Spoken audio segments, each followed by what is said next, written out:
Hello guys, welcome to career media once again. My name is Gulshan Shah. Friends, center पे जाने के बाद जो स्टूडेंट्स की ओपिनियन आई regarding NEET PG 2024 shift one question paper, वो ये रही कि जो पेपर थी that was actually somewhere between moderate to difficult. और ये लाइव जब हमने स्टूडेंट से पूछा तो उसके तहत भी यही चीज़ें निकल के आई। और साथ में जो पोल्स वगैरह करवाई गई टेलीग्राम पे या फिर ट्विटर पे या फिर जो यूट्यूब कम्युनिटीज हैं उनमें जब पोलिंग करवाई गई तो उसमें भी 50 ऑलमोस्ट 50-55% स्टूडेंट्स का ये मानना है that the paper shift one were between moderate to difficult.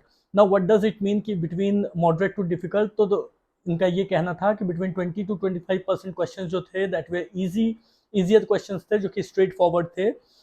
और जो 50-55% क्वेश्चंस थे दैट वेयर लिटिल मॉडरेट, वो मॉडरेट के हिसाब से थे। मॉडरेट का मतलब ये है कि थोड़ी सी कॉन्सेप्ट की जो अंडरस्टैंडिंग है वो स्टूडेंट की टेस्ट की गई और उन पे कहीं कहीं पे कुछ एप्लीकेशंस भी टेस्ट की गई। तो 50-55% क्वेश्चंस जो थे दैट वे मॉडरेट।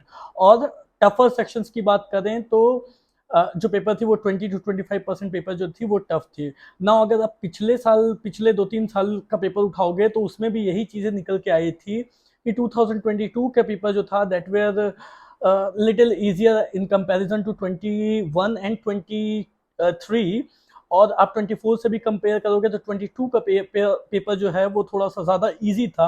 बट 21, 22 और 24 की जो शिफ्ट वन पेपर थी, ये इसमें जो है वो जो पेपर वो मॉडरेट टू डिफिकल्ट रही, जिसमें 20-25% क्वेश्चन इजी रहे, 50-55% क्वेश्चन मॉडरेट रहे और 20-25% क्वेश्चन जो थे वो टफ रहे ना। क्योंकि शिफ्ट वन पूरी हो गई है तो what should be the expected paper difficulty level for shift two के लिए पेपर की डिफिकल्टी लेवल क्या रह सकती है।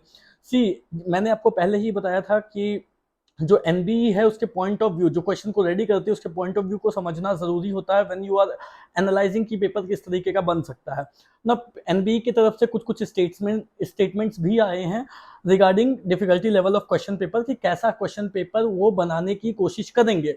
नाउ शिफ्ट टू को लेकर के एनबीई का भी यही मानना है कि जो शिफ्ट वन का पेपर था उससे हम शिफ्ट टू के पेपर को अप्रोक्सीमेटली सिमिलर रखने की कोशिश करेंगे। बिल्कुल सेम तो प्रैक्टिकली पॉसिबल नहीं है, बट हमारी ये पूरी कोशिश होगी कि शिफ्ट टू का जो पेपर है वो शिफ्ट वन के पेपर से जो है वो उनकी जो डिफिकल्टी लेवल है वो बिल्कुल सेम रहे ना। प्रैक्टिकली ये पॉसिबल है नहीं क्योंकि दोनों ही पेपर जो है उनके क्वेश्चन अलग अलग रहेंगे।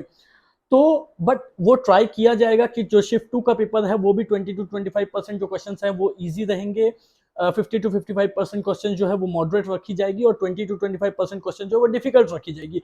अब जब सेकंड शिफ्ट की पेपर जब हम लाइव सेंटर पे जाकर के ये चेक करेंगे कि स्टूडेंट का क्या ओपिनियन है शिफ्ट टू के पेपर पे, but expected paper shift two paper जो है वो इसी तरीके का रहने वाला है। शिफ्ट वन के पेपर से बहुत ज़्यादा डिफरेंट नहीं होना चाहिए। ये ज़रूर है कि दो क्वेश्चंस के बीच में जो है वो डिफिकल्टी ज़रूर आंकी जा सकती है, कुछ एक थोड़ा सा टफ, कुछ एक थोड़ा सा इजी हो सकता है, बट ओवरऑल जो पेपर शिफ्ट टू का रहने वाला है वो इसी तरीके का रहने वाला है। नाउ शिफ्ट टू की पेपर एक बार जब कंप्लीट हो जाए तो उसके बाद ज़रूर हम कंपेयर करेंगे कि शिफ्ट वन और शिफ्ट टू का पेपर कैसा रहा और उस पर जो नॉर्मलाइजेशन का इफेक्ट है वो किस तरीके का हो सकता है। सो चैनल के साथ आप बने रहें, सब्सक्राइब कर लें और लेट्स सी कि शिफ्ट टू का पेपर कैसा होता है। हम ज़रूर उसमें भी लाइव टेलीकास्ट करने की कोशिश करेंगे और साथ में अलग अलग ओपिनियन पोल्स लेकर के आपके सामने फिर से हाजिर होंगे। और नीट पीजी 2024 काउंसलिंग रिलेटेड जो भी इंफॉर्मेशन है वो सारी आपको इस चैनल पे मिलते रहेगी। सो आप चैनल को सब्सक्राइब कर लें। Thank you so much guys.